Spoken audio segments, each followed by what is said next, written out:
Hey everybody. I just got done editing the latest episode. Gonna post that tonight. Kind of a special one. Finally got somebody who doesn't really share my views on everything. Friend of mine named Michael decided to come on. He's what I would call probably like self-professed a liberal with a brain. So it's pretty interesting hearing stuff from the other side of the card. I don't even know really if it's an other side because I'm pretty in the middle about a lot of stuff. So just maybe one side of it. Glad he could come on. Glad he brought up some stuff he did. Really just no complaints. Just happy to have guests of any type. Hope you enjoy it. If you do, it's available on everything. Available on Amazon, Spotify, Apple Podcasts, YouTube. I'm going to put the video up on Rumble too. And I'll probably try to stop saying and like so much. But just like I said, my first podcast, this plan I have with the podcast, I don't know really where it's going. I'm just really enjoying it. And if you want to come on, please don't hesitate to DM me. I kind of want to hear from everybody. I'm still going to stick with trying to get all the political candidates I can to come on the show to kind of talk about where they're at, why they're running, that kind of stuff. But with enough stones, hopefully we'll get that going. And without further ado, I hope you enjoy this episode.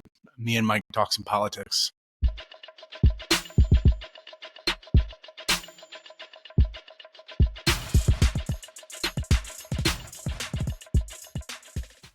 Down, dude. Yo, we're live, man. Hey, listen, welcome, dude. Do you want to just kind of introduce yourself?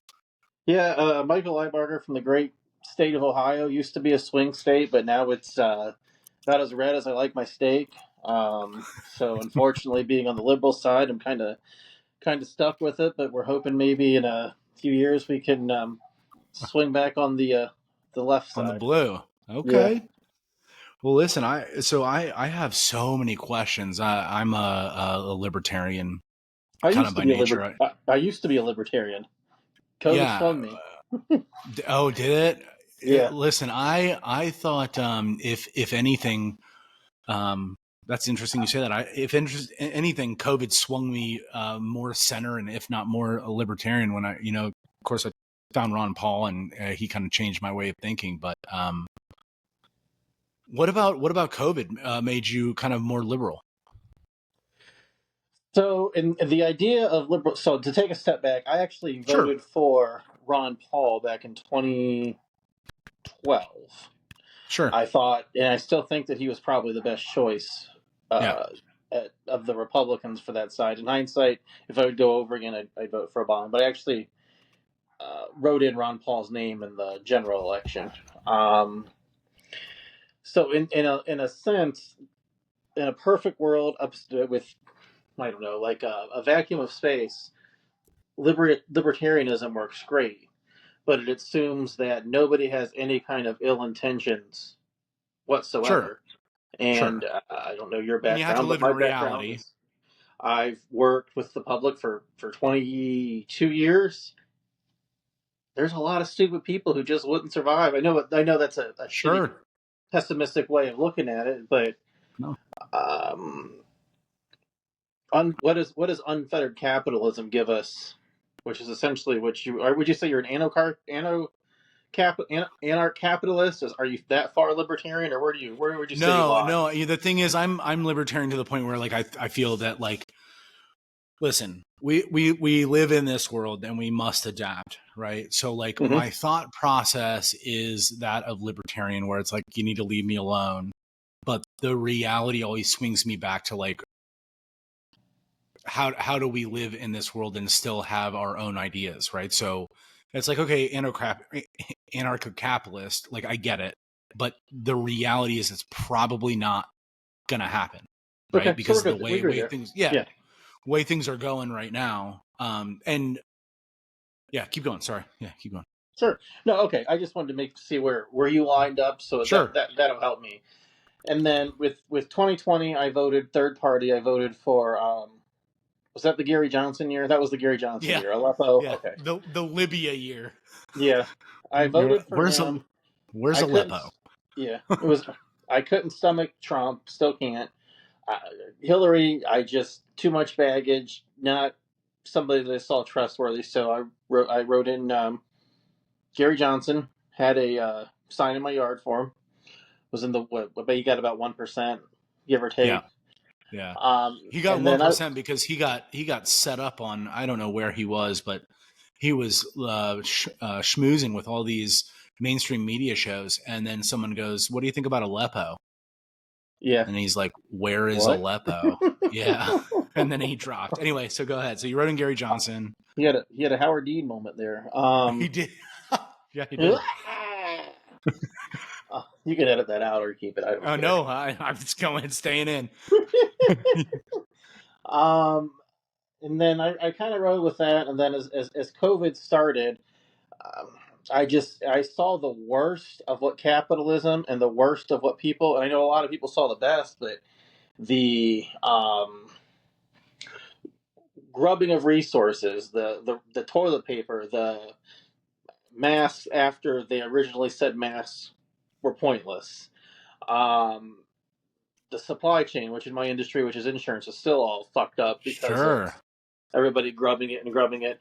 And I realized that the free market probably wasn't the best situation to handle that. Now, our government and how they handled it probably wasn't the best situation either. But I still would say that I have some libertarian principles, but I would say that I would probably be somewhere around Bernie Sanders now, which is a weird thing Yeah. to say that you're a libertarian and Bernie Sanders, but No, I don't think that. Listen, I don't. You know, it's so funny. One of the feedbacks that I got from my one of my first couple of episodes is like, you agree too much with everybody. But I just got done today interviewing someone who's running for Congress in my district, and I brought up Bernie Sanders only for the reason that he has been saying the same thing for like the last 60 years. So if you can respect nothing about him, respect the fact that he has stood on that same soapbox for the last 40 he's years. And so consistent. it's not weird that you would be a libertarian principled and kind of at Bernie Sanders. So where I say that I would agree with Bernie is wealth tax, $1 billion is probably somewhere where I would go. Community college or trade school, um, the capitalization or the privatization or whatever you want to call of the student loans and how that has just been a shit show has made that unaffordable or unrealistic without going to debt. So I think government's there. Healthcare is probably my biggest one that I absolutely, and I sell insurance. Sure. Our healthcare delivery system is fucked up, archaic, un-American. I mean, there's a plethora of ways to um, describe it. I used to be a big gun. Hey, anybody, I still have my AR-15. I still have several guns. But if there was something that we needed to do to reduce the guns, I'll turn it in. I think the amount of school shootings and stuff, having kids that age, has really changed my views on some of that. Where else have I changed? Probably in income tax too. I used to be a big taxation is theft guy. I actually have the taxation is theft shirt. Dan Beeman, I think his name's Dan Beeman, the taxation is theft guy on Twitter that has the big question mark thing. Got one of his shirts, and then I just after some soul searching and some time in the darkness in 2020, when didn't really have much to do, I read a lot and did a complete 180. Really? And so you believe that income tax is something that helps the American public?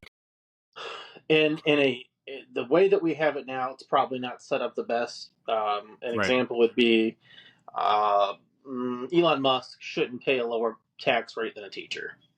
He's going to say that, hey, he pays $2 billion or whatever he pays in taxes. I know that's an astronomical number, but it's 5 to 7 to 10% of his income. Where the teacher pays, if they have a good accountant, 17%. If they have a crappy accountant, 20%. Sure.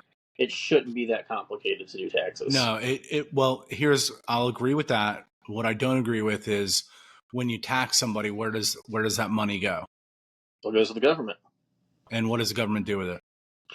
And this is where I think we agree and disagree, because they do have some waste in there. But there are, whether we use it for healthcare or something that's more, well, right now it goes to the military if we want to take 1,000%, of it. right? Yeah. Yeah. But what if we take 40% military spending and maybe go to 30%? Or what does that 10%. do for the country? Right. Yeah. And so that's my whole thing with, like, I guess we can start there with the income tax. I think with a government that can print money on whenever they want for whatever they want and spend it on whatever they want, taxation is just funding whatever. Almost like privately, I feel like they're just funding whatever it is that they want. Would you agree? Or go ahead, sorry. Go, no, please. Would you agree that cryptocurrency, the big three, I mean, everybody has, Uncle Jimbo's coin or something, but the big three, sure, have a little bit more checks and balances on that now than was something that was there 5-10 years ago? Or is that something that you could see having a little bit more of a check and balance?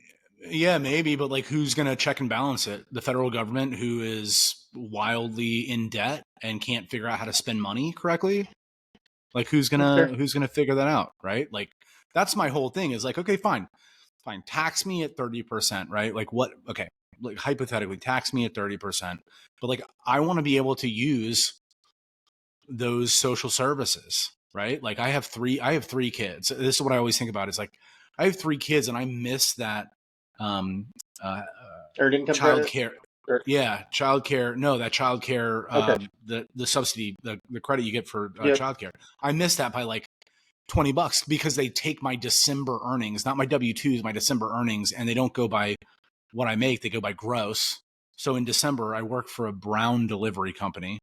So in December, I make a lot more than I do the rest of the year. And so if I'm going to pay these taxes, I should be able to. This is my other side of, like, I'm not a libertarian, but I'm just, in reality, right? In reality, is there are these services, like, I should be able to use them. And if I'm going to pay these taxes, they should go to that. They shouldn't go to dropping another bomb on a hospital or dropping, more ordnance wherever. They really should go to the American people. And that's the problem with, like, the crypto and everything else. Like, okay, so yeah, you want to modify that. You want to, like, kind of box that and tax it in a certain way. That's fine. But like, who's going to do that? That's my question. Who's going to do that responsibly? Yeah, that's fair. And you're never going to have, I think Ronald Reagan, who I think is probably the worst president in the history of the United States. I could go on a 2-hour tangent about how much I hate Ronald Reagan. Sure. To his credit, he did a great job of creating the welfare queen, somebody that can be demonized for being on the system. Now, is there going to be waste in anything? Absolutely. Or the war on drugs. Oh God, don't. Yeah, well, anyway, go ahead. Episode. Episode 6. But if we're looking long term now, the amount of people that are having kids are going down. People are having less kids. People are waiting until later in life to have less kids. So eventually, we're going to start needing more people. If you look at some of the Asian countries, Japan, South Korea, they're pretty much paying for your salary for a year or two to be off to have a kid. Sure. Yeah. With one of the number one expenses that families face is daycare, because it's really difficult. I mean, I'm blessed that I've always had a good job, that my wife can work from home or be from home, but not everybody's me. So if there's a way to take some of that money that we're already spending on military or something else that's wasteful and reallocate it to that, or if I have to pay a little bit more in taxes, and I would be considered a top 1%er. I do phenomenal. I do better with a 1.3 graduating from high school than any of my teachers ever thought I would be remotely capable of. Sure. I'm okay with that. I just, my thing, my big thing, especially with all that, with all the tax problems and with everything, is like, I have an uncle who's like, he's like left and he's gone. He's like, two left, Mhm. and he's just like, if they pay their fair share, it just goes to the next 6 J dams. If they pay their Agree. fair share, and I always found it phenomenally hilarious when someone's like, oh, they're mooching off the system, but if you get a tax break, you're a smart business person. It Oh, never like made any, and PPP. I'm a genius yeah, for it taking never made PPP, any but sense to me. And yeah, all yeah, these big it's companies the same thing. taking advantage, um, and that's fine. And I think this, when they say capitalistic society is the way to go. Yeah, I guess, but like the way it's working right now is only set up to help the big guy, The big right? guy, the Like, big company. Yeah. right, the big guy, the big company. And so That's it's like so. when people are just like, oh, why can't they raise the pay? I think everyone should be paid a decent wage, of course, right? And this is where I'm like back and forth, right? Because I just have a brain. But I'm just like, all these companies can afford to pay more. Mhm. But what they do it is like, well, if we pay these people 13, or not even 13, we'll say $20 an hour, we have to raise the price of our burgers. No, you don't. No, you don't.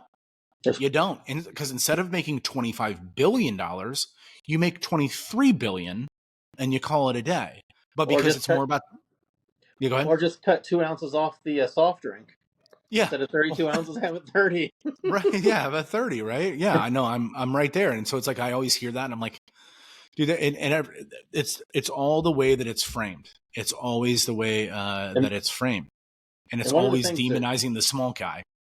so I own a small business. I employ 5 people. I have always believed that I pay more than any of my competitors because people are an asset. If you have happier people, if they need to take off, if they need to go be the school mom, Sure.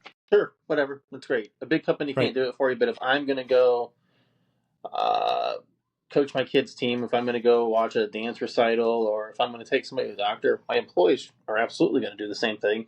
And I think as a country, we've just lost that "I got your back" kind of thing. And I think it was there with Obama, and then Trump kind of put the gas on it, Yeah. and just we're only going to look out for our tribe, and if you're not in our tribe, then fuck you, buddy, and that's got to change Right. too. Well, I mean, listen, I'm not a Trump guy, but I 1,000% understand it. I Yeah, mean, I understand too. I totally get why people love him and support him, and regardless of, I guess, how you feel, it's so crazy to me how just like everything he touches is racist, which is weird. It's a weird thing. Like everything that he says or does is bigoted and racist, but everything Joe Biden does is like the cleanest of things, You which won't is see me. I mean, I'm Biden's got my vote, but I think that we should replace him. I so think that that's a good question. Why? Okay, so I saw the other day and I posted this and I said this in the last podcast. Is like a guy said we're not voting for Biden, we're voting against Trump, and it's like I don't okay, I don't get that at all. Because like if what is it about Trump that is so wild that you would rather a person who is in, obviously this is almost unarguably a degenerative cognitive state, you would rather him be in the White House for 4 years than Trump? so where Republicans do well is their messaging is amazing. Whether it's, I mean, some Republicans think that Fox News is liberal now, but whether it's Fox News, when it was Rush Limbaugh, now I think it's Clay and Buck, Mm-hmm. their messaging is on point, and it's their messaging, and that's it. And they do a phenomenal job of getting their messages out. Democrats absolutely suck at getting a message out. I don't know why, but Republicans absolutely kill us on messaging. I don't know that Biden or that Trump isn't as senile or losing it as Biden is. I mean, I You can saw hear the it in other his day, speech. huh? You can hear it by the way he talks. I think that he referred to the president. Obama is still the president. A couple. I mean, he said. I mean, but people are also just going to give him the benefit of the doubt. Where with Biden, they say, "Oh, he's old," and they say, "Hey, it's Trump." But I would think that their mental capacity is probably somewhere close to the same. But Oh, where that's we wild. messed up is Camilla should have never, or Kamala, excuse me, should have never touched the White House as the vice president. Because the original, what we were told was that Biden was going to be a transitional one-term president, and then he would step down. Anybody with a brain would have known that Kamala is not electable in a general election. She'd get trounced. I think she'd She lose does every worse than Biden, and Biden loses the election as of right now. And if what I'm saying to you is like, if that says anything about the way people feel about his, regardless if you think Trump and Biden are cognitively the same, which is like a wild thought because you see them both speak. One's playing golf, one can barely make it on Air Force One. And I'm not saying, listen to me, I am not saying that either one, I will endorse either one. In fact, I'm a libertarian. I am very good at losing elections. But I can't find it in my heart to think that it's a good idea, because here's the thing too, is who's next? Does anyone know who the other Democrat that's running? You might, honestly. I mean, we missed the opportunity to elevate Amy Klobuchar, Mayor Pete. I really like Mayor Pete. Okay. Elizabeth Warren with her whole Pocahontas thing was probably wild. Damaged goods. Katie Porter from California would be phenomenal.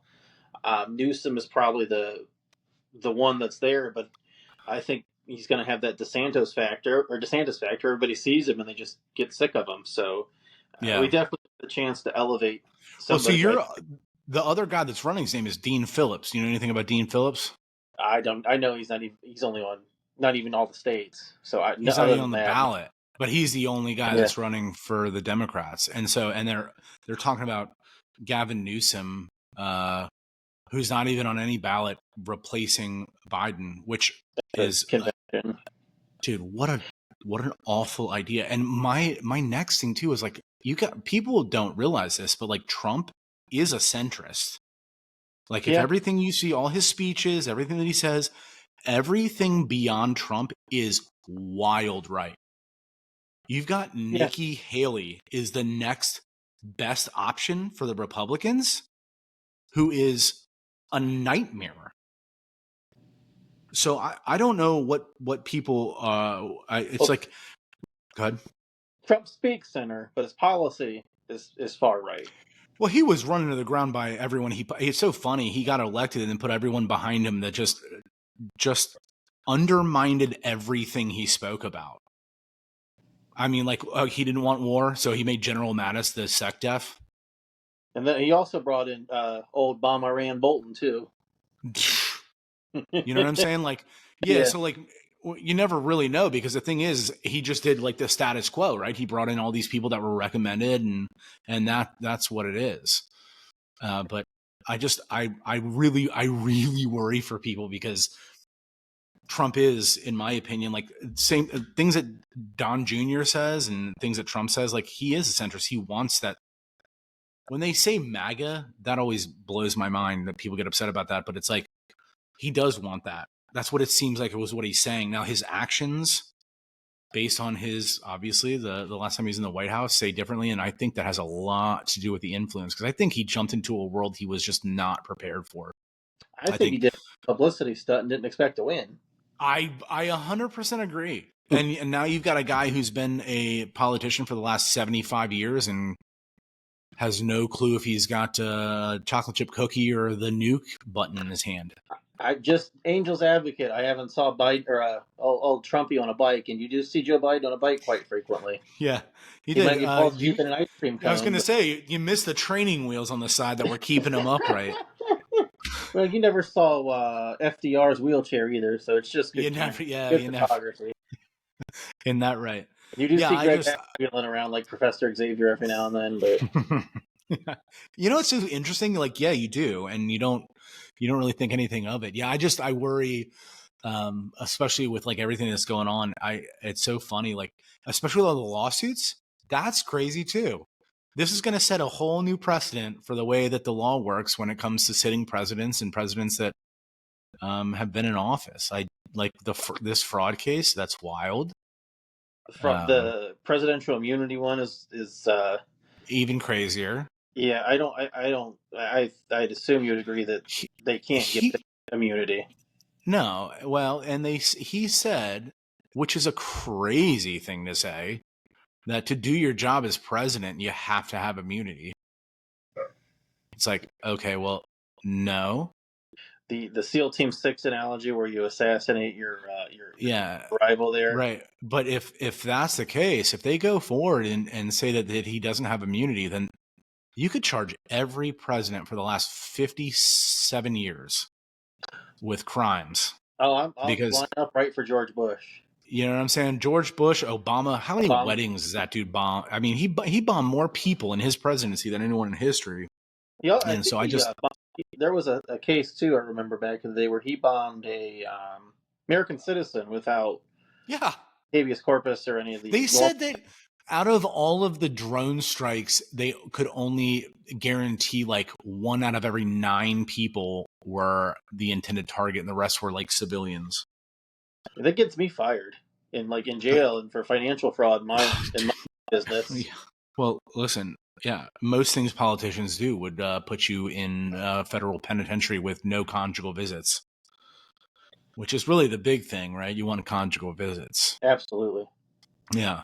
And you know, it's funny is, you know, we talk about, well, I guess we were going to say about COVID policy, but like that happened in both of these presidents' term, right? It started with Biden or with Trump, where he put the stupidest dude alive. Well, not stupid by paper, but just his face. Fauci. They put him in front. He put him in front of the public, and you come to find out almost 90% of what he said was just like, oh, they just figured 6 feet was the thing. They figured masks would work, right? And then that extends into Biden's presidency. And what do? They print more money to stimulate the economy. And what does that do? That keeps people home and away from work. And that creates a higher demand for products, which raises the price of all these everyday goods that people want. And now people have no clue why eggs cost $5. Yeah. Or And why it's the like, car went up by 50%. and that wild, yes. And it's like, it's because of that stuff. And then I think people are more outraged. They come to find out that was all like preventable. Like it was all. I think it's easy to say now, but if I remember right, the original data was that they expected the COVID to be I want to say 1%, 1.5% case fatality. So every 100, a person and a half would die, and it could be a couple million people. I think around 1 million people died in the United States, but Sure. we didn't know at the time. So it's easier to say, hey, we know this now, but I think we probably do enough to get back to normal. Probably that fall. I think shutting down the schools and stuff was. I think initially that was the right call. We didn't know. You're right. But as time went on, and I think they started doing the sewage treatment tests, and they could see that it was a lot more around or more spread than what it was. The wet market. What kind of like what is that? Like what is that even theory? It came from a wet market. I don't even. It's a great South Park episode about it. I saw it. It was good. Yeah, it was good. Yeah, I mean, all of this stuff, and I had a boss of mine who was just like, "Are you going to get the vaccine?" And I'm like, I don't know enough about it. I just they're not. I just need to know more. I just do not trust the government at all. And he's like, well, if you could save one person, why wouldn't you get it? It's like, well, does it? And you come to find out, like, it doesn't. I guess it did, maybe, but I think, to Trump's credit, taking some of the red tape away for the rollout of, I think, Operation Warp Speed, if I remember correctly. Mm-hmm. I think that is one of the greatest scientific achievements of the last 20 or 30 years of how fast we got that out and how safe it was. Was it billed incorrectly? 1,000%. Because it should have been, hey, it's not going to make you as sick. But I believe, if we remember right, it was, you're never going to get it if you have this vaccine. You're not going to be able to spread it. And that's just pretty much it. It was billed almost like an infomercial, too good to be true, instead of just being what it is. Right. which is like an unknown mRNA vaccine that really had no studies done and no founding research. And everybody who said anything against that was silenced and taken off of Twitter, Facebook, YouTube, anything. And it had a lot to do with the emergency use authorization, because it states if there is another treatment for this disease, and they can't have the EA. So yeah, I guess I thought So when it was rolled out, did you get the shots? I got one because it was the only way I could see my grandmother, who's 100 years old. It makes sense. Right. But I wouldn't have if it was something where it's like, well, we're 4 years into flattening the curve. Just the amount of information that was dishonest. Was it dishonest or was it unknown? Well, they knew about it. According to Fauci's testimony, they knew about it. I mean, not right away, but the 6 foot rule. We'll just go with a couple of them. Sure. The 6 foot rule was just made up from the get go. He says that there was no scientific evidence. It was just kind of like brought to light that 6 feet was like a way to end the infection, right? Or you say 6 feet. There's what was the lingo they were using? 6 feet to stop the spread, I believe. Something like that, where it was just like, social distance.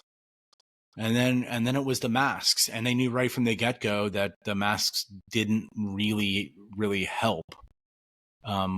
Especially with COVID, it helped with, obviously the spread of like other, I guess, I don't know, diseases. They also didn't know how long it lasted on certain surfaces, tables, yeah. Right?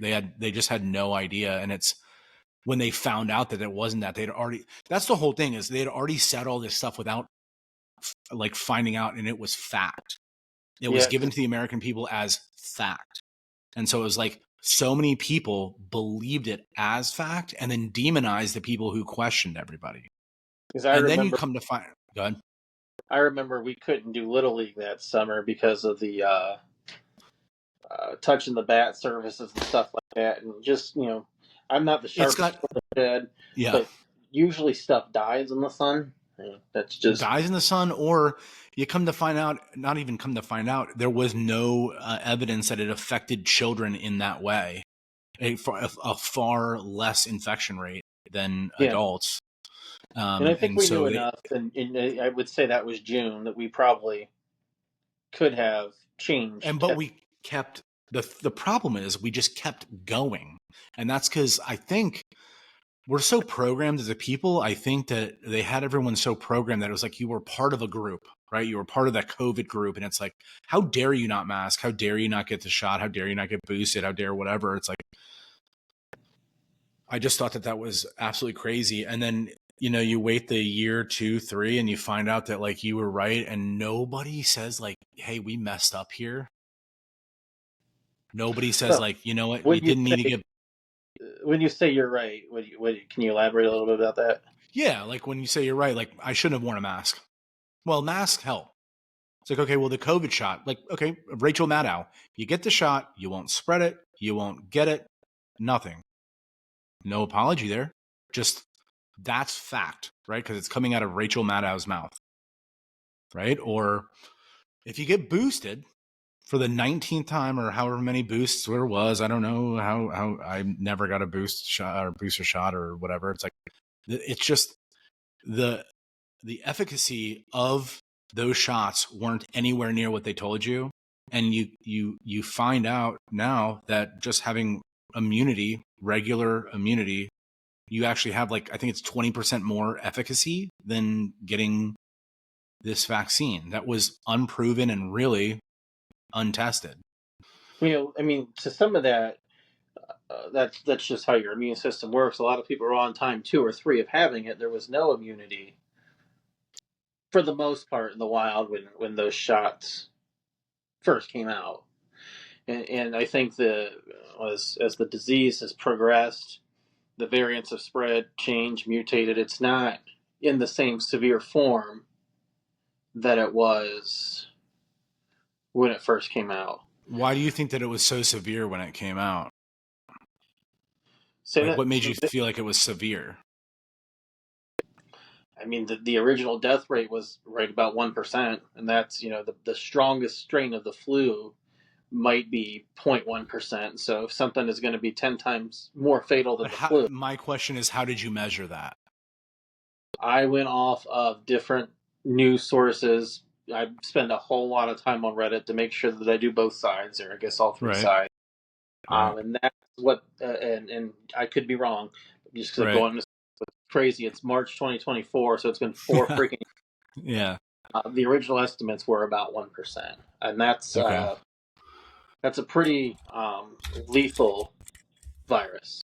I know when you, in terms of 1%, that doesn't sound like a big number because if you lose 1% of your salary, that's no big deal. But 1% of the population is what, 3.5 million people. Yeah. I don't know if that's what you're checking into now. I'm assuming. Yeah, I'm looking at the NIH. They said 10% had comorbidities. Well, who So, doesn't have a like, COVID? Though? I mean, that's like a just well, say. what I'm saying is well, hold on, but it got to the point where it was like this dude had a heart attack, but he was 500 pounds, had a heart attack, but also had COVID. So COVID killed him. It's like, no.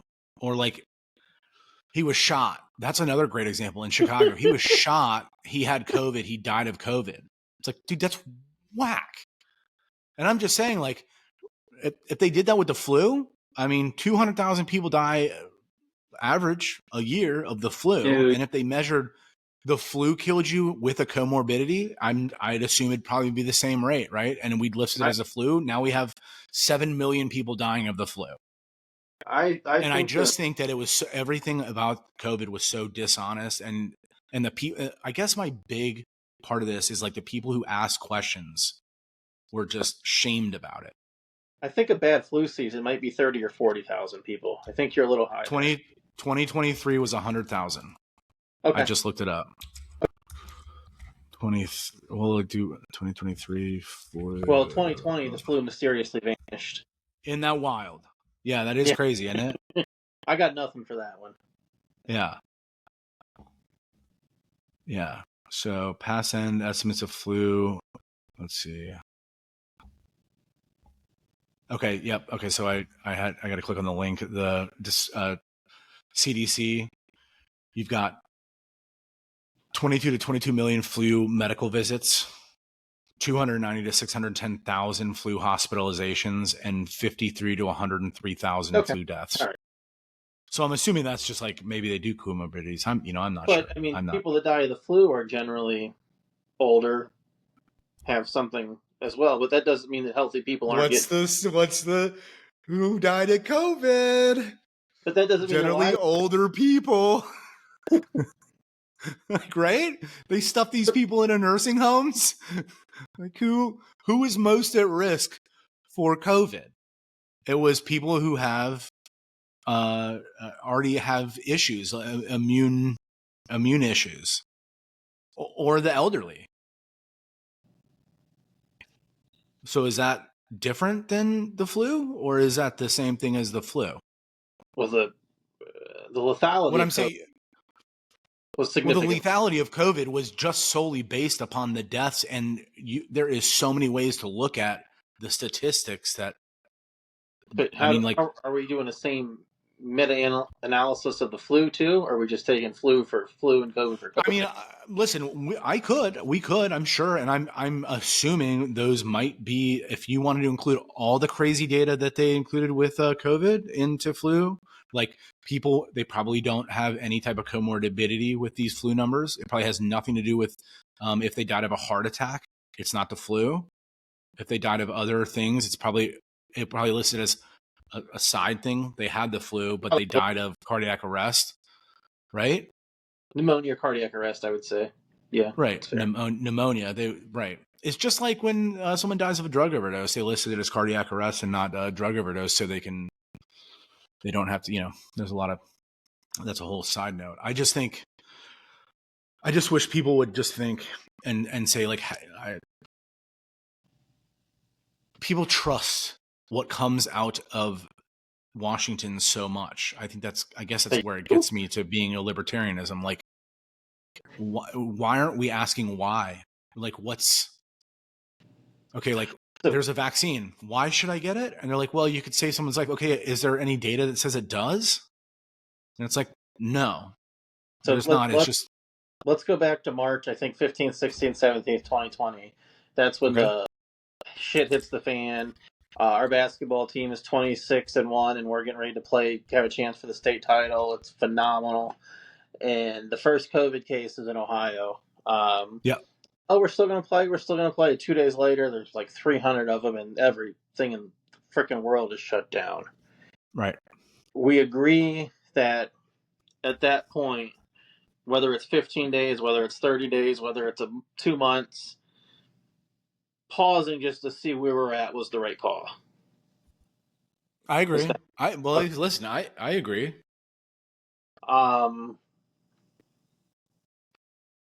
And then up until let's just say that gets us to May 1st.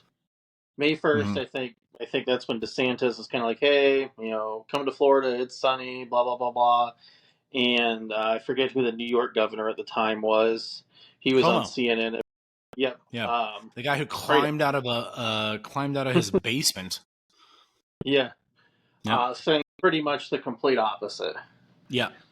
And I think at that point, whether May 1st, and that's kind of where it went like this, and the tribalism came in instead of it being somewhere in the middle. Right. I always will wear a mask from here on out on an airplane. I don't know how many times that I've got sick, and maybe it's just in my head. Yeah. It could be dry air from traveling on an airplane. But I always found it was weird that, hey, you have to be 6 feet away from somebody. Yeah. But on an airplane, you're literally, I'm or fat. Like, you can take your mask off when you're eating food.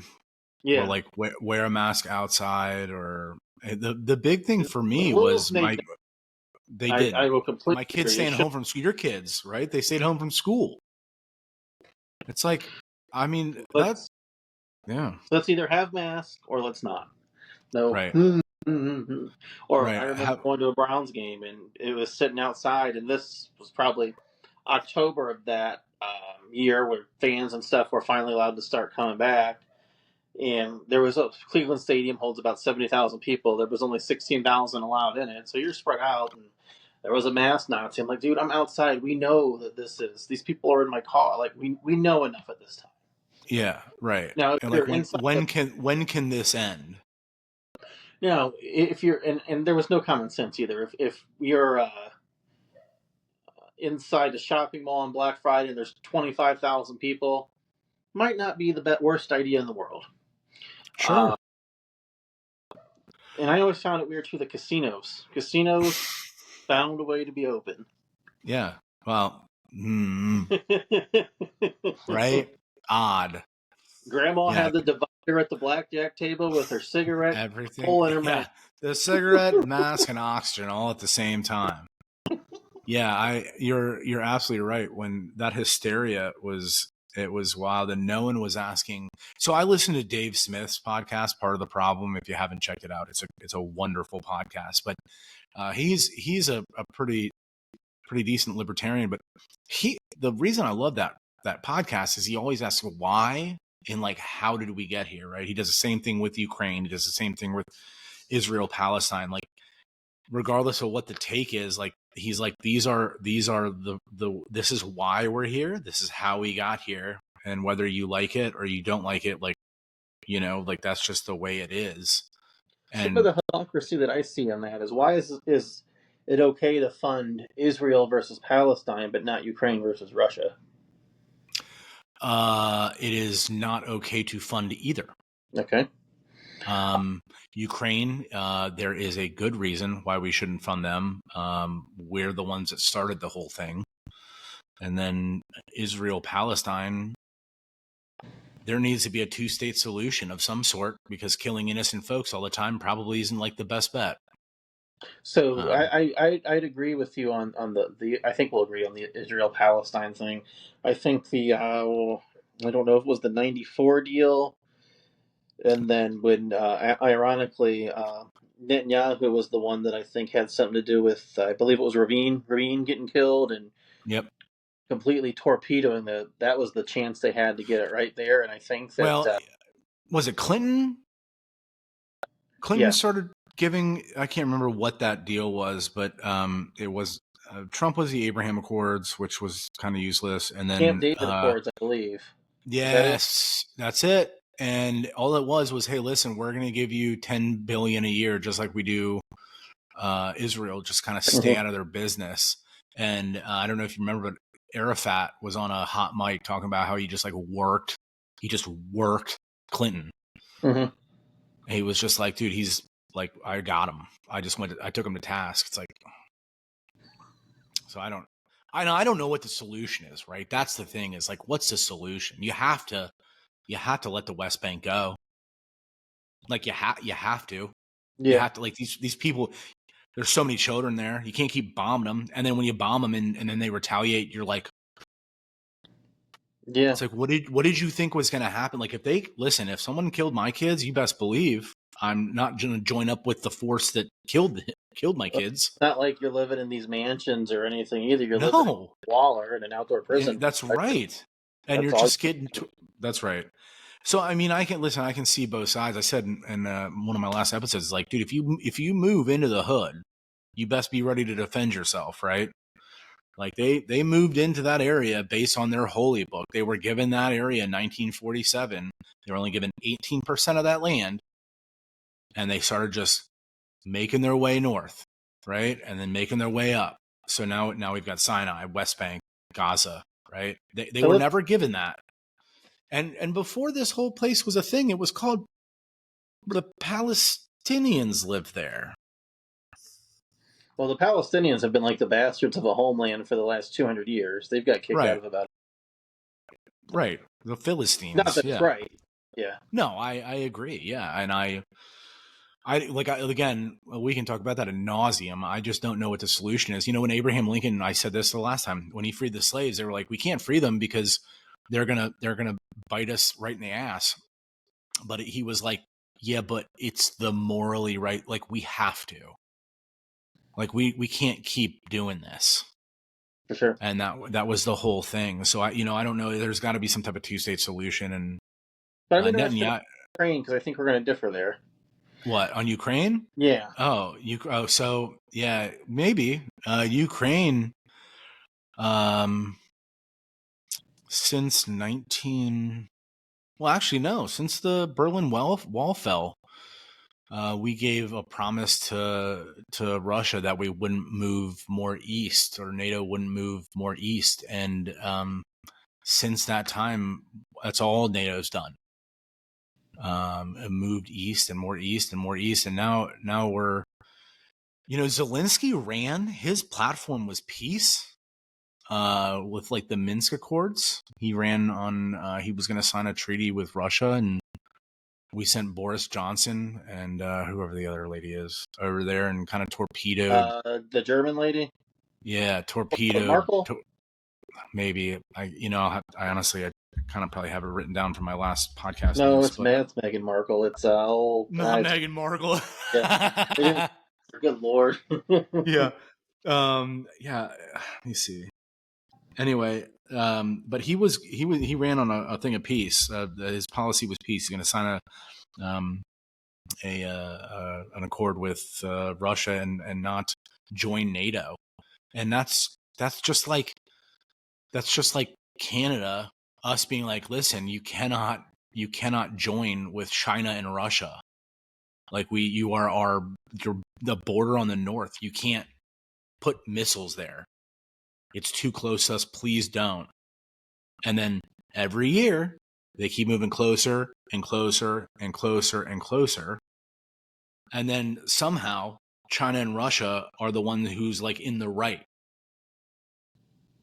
Like that's the wild part, right? Like in this scenario, right? It's like you've got the US saying, listen, if you keep putting missiles, do you really think, okay, so from when the Berlin Wall fell and we said we weren't going to move more east, and every year we keep doing this, the coup happens in Ukraine, right? So we drop the Russian dude who's like pro-Russian, and we install a new pro-Western democratic government in Ukraine, right?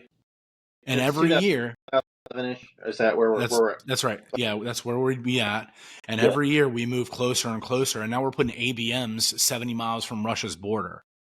And in the 90s or whatever, we gave them Boris Yeltsin is on record being like, they gave us a verbal, okay, we will not do this. And then come like 97, the U.S. is like, we never said that. We're going to renege on that. We never said anything like that. And here we are, 2024, putting ABMs 70 miles from their border. These ABMs, by the way, yeah, they can be defensive, but they can also house nuclear-tipped tomahawks. So, I mean, if the shoe was on the other foot, if this was the U.S. border, what do you think? Like, what do you think we would do? Would we be like, Canada, you're cool? We believe Russia and China are just they're not gonna bomb us. We believe them. Like, what's your take? Like, that's a good way to phrase it. So, I would argue that there's probably already ABMs in Alaska, which is 50, 70, 80, about the same distance. Sarah Palin could see it from her front porch. Sure.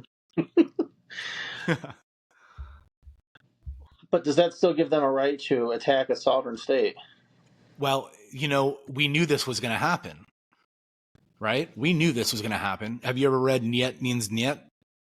No.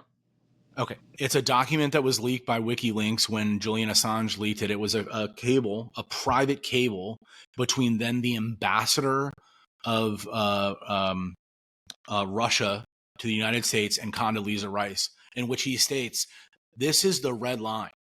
This is where Putin says you cannot go. Was this during when Condi was the defense secretary? Yes. Secretary. Yes. Okay. I'll look at it. And he said, it's the memo is called Niet Means Niet. And he said, hold on one second. Where's it's so funny. I have it all written down. Let's see. Okay, where's Niet Means Niet? Okay, Niet Means Niet. Everything has its limits. If our partners, the U.S. and NATO countries, keep constructing military strategic realities imperiling the existence of our country, we will be forced to create similar vulnerabilities for them. We have come to the point when we have no room to retreat. Military exploration of Ukraine by NATO member states is an existential threat for Russia, which is exactly what the United States would say if they were on 70 miles away from the Canadian border, right? So what they said was he warned the situation is extremely dangerous. If you cross this line, Putin's going to come down. And guess what we did? We did that. So now we're here. And we're blaming other people for it. But the reality is, ever since the Berlin Wall fell, we keep encroaching on Russia. And nothing Putin has said he wants Poland. If that is something that comes out of someone else's mouth, is so wild. He is not a guy No, he'd be an idiot to attack NATO. Right. That's what I'm saying. He doesn't want none of. I've read about 4 of his speeches on the topic, and there's nothing that he says that. And fine, say it's Russian disinformation or whatever you want to say, but if you just want to believe what he says, and he has no need for Poland, and that's what the U.S. does. That's how they frame it. That's how they phrase it. They say But what's the difference between Ukraine versus? I mean, our attack capabilities aren't. If we wanted to attack Russia, Ukraine doesn't make a bit of difference. We could hit a button and they're gone. It's the way that it looks. Okay, so fine. Put ABMs in El Salvador that can reach the United States. Is that different than putting ABMs 70 miles away from the American border? Of course it's different. Why is it different? Because the time to get there is different. Right? And it's all about the way it looks. But if Putin says, he's like, fine, you guys want to keep calling whatever. Ukraine wasn't supposed to join NATO, and then all of a sudden joins NATO, puts ABMs 70 miles away, and that's right at the moment where Putin says, listen, I told you. I told you for years, this is where it ends. Do not come below or above this line. I can't. This is too much of a threat to my country. Okay. So And go ahead. so let's say that, and I'm ignorant on this, and I'm happy to come back Sure. and do Yeah. a second. But so would you agree that Russia would be considered an adversary, not an ally? 1,000%. Okay. So if we can have somebody else weaken our adversary for 20 or 30 cents on the dollar, because we're not, a lot of people say, hey, we're just giving them, all this money. We're selling them old munitions at a discount or stuff that we're just going to say, hey, it's at the end of the life. See anymore. I don't see anything wrong with that. You don't see sending them Stuff over that we're not, $150 billion. Okay, we're so not if giving, go ahead. we're not giving them I mean, sure, there is some cash, but when you take $150 million aid package or a $2 billion aid package that's military equipment, most of the stuff that we're giving them is stuff that's going to be end of life and cycled out of our military anyway. I see no issue with that. So why don't we try to sell that or do something with it that helps America? Like, Who do why we don't sell? we Already not buying our listen? stuff. That's not for me to figure out. For me to figure out is why in the world you would send anything over $1 to that country. And the thing is like they're like, oh, we made a promise. I didn't make a promise. No one here made a promise to help Ukraine. They were going to be just fine if they just kept the way they were supposed to do it, was just make peace with Russia. The Donbass region is Russian speaking. Like, a lot of Ukraine doesn't want this. The average soldier age in Ukraine is 40 years old.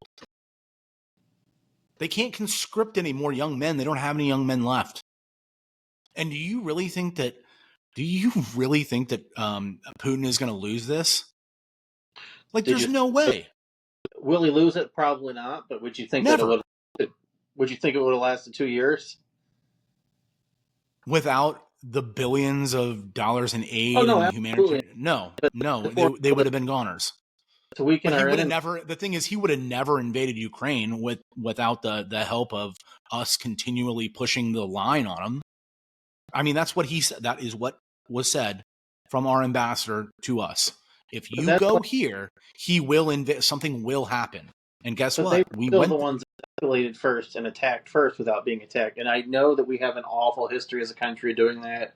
Iraq is a shit show. Vietnam is a shit show. And those are all awful. This should have never happened. There's probably 20 other more that aren't even on the books that we might have a general. So that's an awful principle to live by. Oh, it's the worst. Yeah.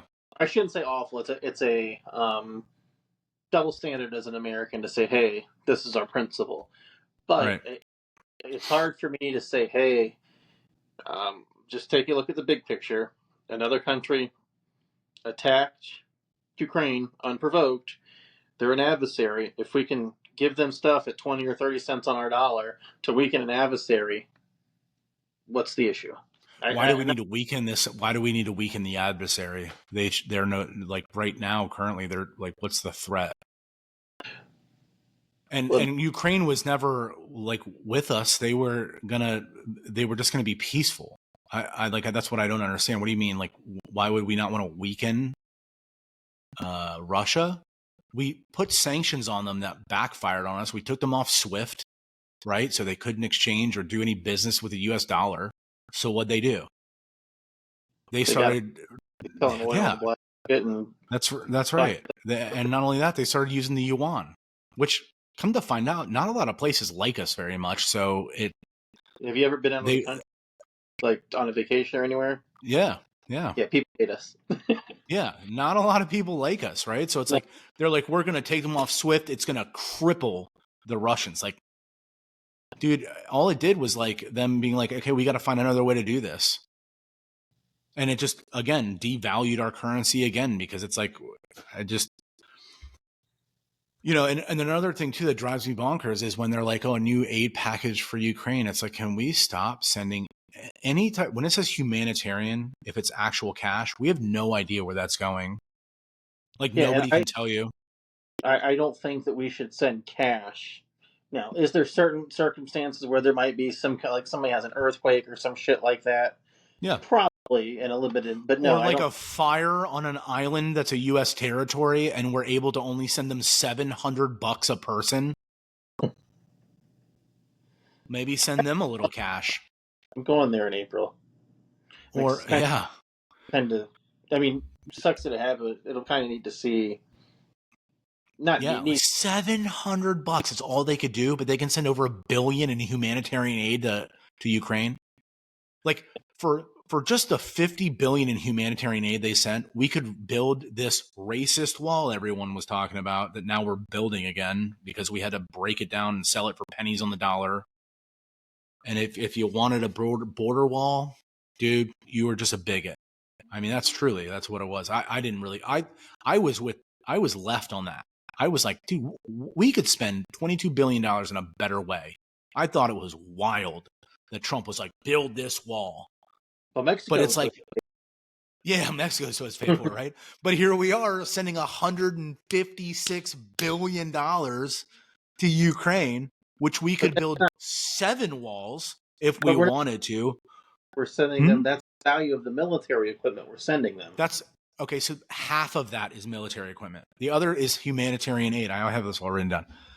Okay. I mean, even if it's $1 billion with a B, if it's 1 billion, it shouldn't be any billion because we need that here for like people who can't eat or the people who like just need help. There are homeless veterans there. I can think of, no joke, 100 things off the top of my head this country could spend $1 billion on here that we don't need to send to Ukraine for a war that we don't need to be involved in for a cause that shouldn't have happened. But guess who's making all the money? Raytheon, Boeing, all the contractors. Oh, hey, listen, we got some surplus stuff. Government, buy it and sell it. Give it to them. So we buy it and we sell it to them. Or not sell it, we give it to them. We're not even selling it, we give it to them. And it's not even on the taxpayer because we're just printing money. How, Michael, answer me this. When they got off the gold standard, right? How long do you think Ukraine would have public support if we could only print money for the amount of gold we had on hand? So if they were like, you know what, Ukraine needs $6 billion, we're going to have to go tax the public or ask them to buy bonds. How long would this war last? A day? Yeah. Right. It would last like a week, maybe. How long would Iraq last? Well, we would have never went. We should have never went. The second time. First time, probably the right thing to do. Second time. I agree. Right? And we were lied into that war, just like we were lied into this proxy war. And it's like, it's just one after the other, after the other. And the thing too is, you know, with that gold standard question, right? With that gold standard, all these wars and all these things, if the population had to take that burden on, if like the politicians had to come to the public and say, listen, this is what we want to do, because that's really what they are. They're just servants for us. It sounds weird, but, and we're like, no, we don't want to go to Ukraine. We have the house fires in Maui. Please send them money. Or we have Michael's, you don't have a small business. You consider it a small business? You make a lot of money, but like your business, right? It's like you need a loan. It's COVID, right? So you're hurting. Like send it to Michael. Like he needs that help, right? I mean, there is just like 1,000 things. And I just think we never ask how we got here. Like with Israel, Palestine's a great example. It's got this like 3,000 year history, and everyone only talks about the last like 30 years. Ukraine's got, I mean, that Putin interview was wild. It was really hard to stay engaged after 35 minutes of him talking about the history from like 1400.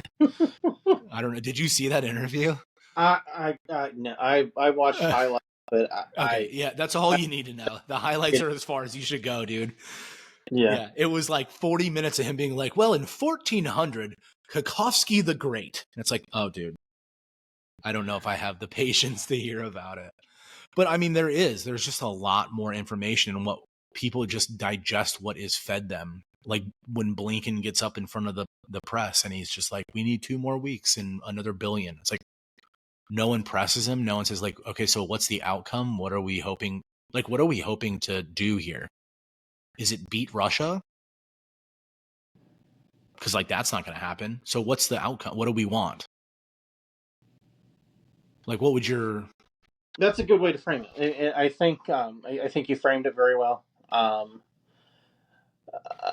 But I think the outcome is to have Russia expend as many resources as they possibly can, because I think everybody knows what the conclusion of it is. You know, you've Right. got like the superpower, or like a football analogy. You've got like a superpower like Ohio State playing a Yeah. one double A, Right. North Like Dakota Appalachia State or something. Yeah. Yeah, Yeah. and competitive at halftime, but eventually talent That's a great analogy. is going to pull Yeah. away. Sure. It's a great analogy. Yeah. But it's like, but why is it okay? But why is it Michigan? You hate Michigan, right? So why is it Michigan's responsibility to help Appalachia State beat Ohio State? Like, why would Michigan send their star running back to Appalachia State? How does that benefit Michigan? Michigan just loses their star running back. So if you can weaken your opponent by sending them a weapon or star running back. Sure. Right. Yeah, whatever analogy. I like that. I really do like your analogy, by the way. Yeah. It's so much better to digest. Yeah. Okay. So if you send them that, then you weaken your opponent. But what's the end game, right? Because you've got honestly, two nuclear powers. You got Ohio State, you got Michigan, right? So what's the end game? I don't know that there is an end game other than why can't there? That's my question, Michael. Yeah. Why can't there be an end game? Why can't like they sit over there and we sit over here? Sorry, I just hit my mic and sit over here and we just like I don't get that. Why do we have to be involved? Because if there's an end game, there's nothing else to talk about. There's no left, right? Dude, that's for that there is the end all of that whole conversation. It's like, well, then there's just nothing to talk about. And I think you have this is probably a good way to wrap it up, but you have, I think 70 to 80% of the United States agrees for the most part on the important stuff. Sure. And I think you have the crazy or the far, whatever you want to say, 10, 50% on the Not right. even that. You're about to say that. Yeah. Like I'd say it's like 3 or 4%, right? Yeah. Go ahead. Sorry. I don't know. Maybe it's been amplified because I notice it more. Sure. But I would say of the left, I wouldn't put myself in the crazy left, but I would put myself pretty far over from the center. Sure. But like, go ahead. Sorry. But there's no, if we don't do, I'm a big proponent of term limits. I should be able to get the same stock fund that Nancy Pelosi gets. Dude, see, you're just what you are really, dude. You are a 2002 liberal, right? You're like down with the man, right? You like want to fight the man. You want to fight corruption. You want to fight all that stuff. And you're just tired. Like I'm with it. I think you're right. And I don't know, man. I don't think you're a super lefty, dude. I think the way that you described yourself when we spoke was a lefty with a brain. Well, right. Which is like what we need, right? Because you're 100% right. And I feel the same way. There's so many people. That's why I started talking. That's why I did this, is because I think there's so many people. We're all so much closer than we think. Well, I've got one of my good friends ran for office in this area as a state rep. He is also the guy that filled out the permit for the January 6th event in Washington, D.C. Did he really? Yes. Wow. The irony of this is he was anti-Trump in 2016. Okay. He filled out the permit and went to the stop the steal, did all that. He actually was called in to testify. Didn't get charged or anything like that. Sure. Just filled out the permit, did the rally, and left. Now actually, or was working on the DeSantis campaign and became never Trump again. What a wild campaign that was. That was so dumb. But what you see Anyway. there, and I love the guy to death, and I would That's say crazy. Is he a good dude? he's a good dude. We vehemently will never see the same on abortion. He's an absolutist, and he is an absolutist on LGBTQ stuff. Uh, but I think he's a good dude. He's adopted 8 kids. Great dude. We're Yeah. just gonna disagree. You're just right, and that happens. That happens a lot. But if you take that book, what you would never think in a million years by how we talk to each other on Facebook or when we're at a poker table, we could possibly be friends. Be friends, yeah. Most people are like that, but you don't see it when you watch Hannity or whoever. Dude, CNN. right. Whoever your go-to mainstream media outlet is, yeah. And we're not really. The kooks are going to be the kooks, but you got to let them be the kooks. Probably want the same thing. Maybe the means to get to that same thing are a little bit different. Yeah. But I think 80% of us or so want pretty much the same shit. We just want to live, man. Yeah. What is it? What does Spock say? Live long and prosper, man. That's it, dude. I haven't had any of these Sunny D vodka seltzers. They're phenomenal. Oh, are they good? 90 calories, yeah. Can't beat that, dude. No, they're phenomenal. Listen, dude. I'm gonna end this, but I just need to stay up for just a second. I'm gonna end the recording because it's got to upload, and it's gonna stop recording so we can just kind of chit chat.